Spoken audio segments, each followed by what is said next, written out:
Hello guys, welcome to the XM official YouTube channel in Sri Lanka. අද අපි කතා කරමු bearish rectangles ගැන.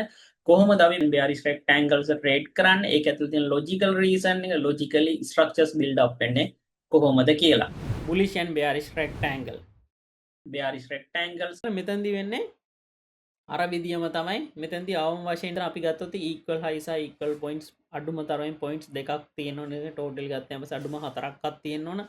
ඒක වැඩි වුණාට කිසි ගැටලුවක් වෙන්නේ නැහැ. මේක කන්සල්ටේෂන් එකට සමානද සයිඩ්බේස් මූවමන්ට් එකට යන්නේ. මෙයාට අවශ්‍ය ෆුවල් එනර්ජි මදි. ඒකින්ද ඕඩර්ස් පෙයා කරගන්නවා මේ ඇකියුමුලේෂන් ෆේස් එකේදී. ඔයාලට පේනවා ලෝවර් හොරිසොන්ටල් ලයින් එක යටින් වෙන බ්‍රේක් අවුට්. එයා සිග්නිෆිකන්ට් බ්‍රේක් අවුට් එකක් වෙනවා ඉන්ටර්ඩේ පෙනිට්‍රේෂන් එක නෙමෙයි.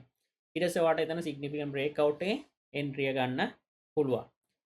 අපි MT5 platform එකට ගිහලා bearish rectangle එකක් ගැන කතා කරමු. හරි ඔයාලට පේනවා මෙතන ඩවුන් ට්‍රෙන්ඩ් එක කන්ටිනියු වෙලා තියෙනවා මේ විදියට පහළට ඇවිල්ලා. එයා සයිඩ්වේස් ගියා. එයාගේ ඕඩර්ස් ඇකියුමුලේෂන් කරගෙන එයා මාකට් එක පහළට ඩිස්ට්‍රිබියුට් කරා. හරිද? දැන් මෙතනදී ඔයාලට පේනද මේ සරල වෙන දේ මම ඇදලා තියෙනවා. මැරතන් එකක් දුන්නා. එයාට අවශ්‍ය එනර්ජි මදි. එයා ස්ලෝ ඩවුන් කරන. එහෙම නැත්නම් වතුර බොනවා, ග්ලූකෝස් කනවා, මොන හරි දේවල් ටිකක් කරනවා හිමීට. ඊට පස්සේ එයාට එනර්ජි ආවම ආයි පල්ලෙහාට යනවා. ට්‍රේස් එක කන්ටිනියු කරනවා. ඕක තමයි සරල සිද්ධාන්තය. ඒ කියන්නේ ඔයාලට මේ තේරෙන විදියට කිව්වේ ඒ වගේ මං ඔයාලට ලොජික් එකක් කියලා දෙන්න හින්දා ඔයාලට ওই දෙකත් එක හරි ඊසිලි මේක ග්‍රැබ් කරලා මේ පැටර්න්ස් නෙමෙයි forex වල මාස්ටරින් කරන්න පුළුවන්. හරි මෙතනදිත් අර දෙයම තමයි වෙන්නේ. මෙයා මෙතනින් බයි කරන්න හදනවා. මෙයාලා මෙතනින් මේ සෙල් කරන්න හදනවා. මේ සපෝට් එකෙන් මෙයා බයි කරන්න හදනවා. මේ රෙසිස්ටන්ට් එකෙන් මෙයා පල්ලෙහාට තල්ලු කරනවා. හරිද? එතකොට මේක ඇස්සේ රිටේල් ස්පෙකියුලේටර්ස්ලා ට්‍රේඩ් කරන. එතකොට යාලගේ ඕඩර්ස් නුත් මේ වගේ ඇස්සේ පෙයා වෙනවා. හරිද? දැන් මේක ඇතුළේ හැදෙන කැන්ඩල් ගැනත් පොඩි අවබෝධයක් වල ගන්න බලන්න. එතකොට බයි කැන්ඩල් මොන වගේ මොමන්ටම් එකක් තියෙන කැන්ඩල් හැදෙන්නේ, සෙල් කැන්ඩල් මොන වගේ මොමන්ටම් එකක් තියෙන කැන්ඩල් හැදෙන්නේ. බලන්න මේ සෙල් කැන්ඩල් වල මොමන්ටම් එක සාමාන්‍යයෙන් බයි කැන්ඩල් වලට වඩා වැඩි. හරිද? එතකොට මෙතනදී බලන්න.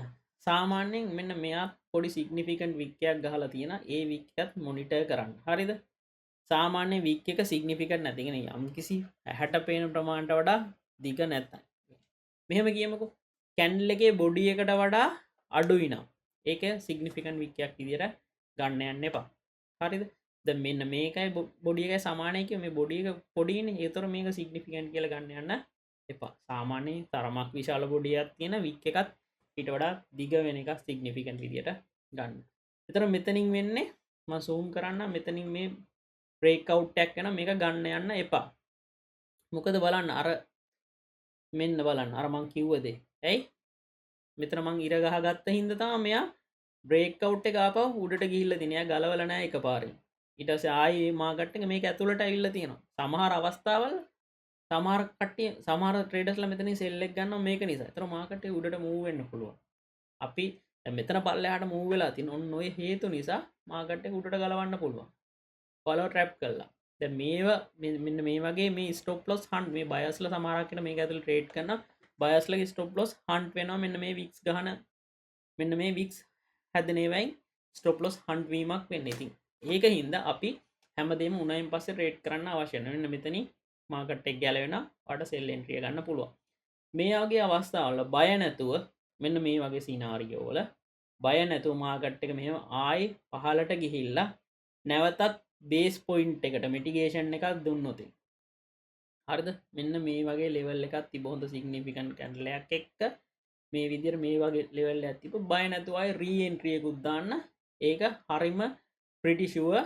ඒක ප්‍රොෆිට් යනවා කියලා මෙන්න මේ වගේ ඒවා. හොඳට මතක තියාගන්න මේවා මිටිගේෂන් පොයින්ට් අපි එන්ට්‍රි එක ගන්න දැන් නැවතත් මිටිගේෂන් එකක් දෙනවා. මේවගේ සිග්නිෆිකන්ට් ලොක් කැන්ඩල් එකක් තියෙද්දි අපිට නැවතත් ප්‍රොෆිට් ගන්න පුළුවන්. මොකද මාකට් මේකර්ස්ලා ඕඩර්ස් ඇඩ් කරන්නේ මෙන්න මේ පොයින්ට් එකේ.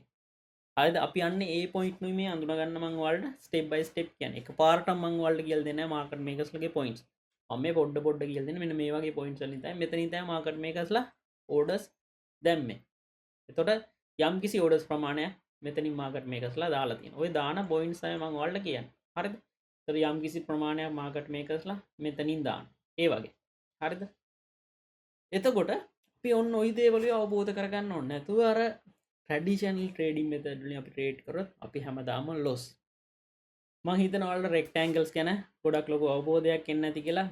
තවදුරටත් ඔයාලට කියන්නේ ට්‍රැඩිෂනල් ට්‍රේඩින් මෙතඩ්ස් වලට යන්න එපා. ලොජිකලි ඔයාලා ට්‍රේඩ් කරන්න ඔළුවට දාගන්න. ඇයි අපි මේ ට්‍රේඩ් එක එක්සිකියුට් කරන්නේ? මේතන සෙල් එකකට යන්නේ ඇයි කියන දේ විතරක්, බයි එකට යන්නේ ඇයි කියන දේ විතරක් ඔළුවට දාගෙන ට්‍රේඩ් කරන්න.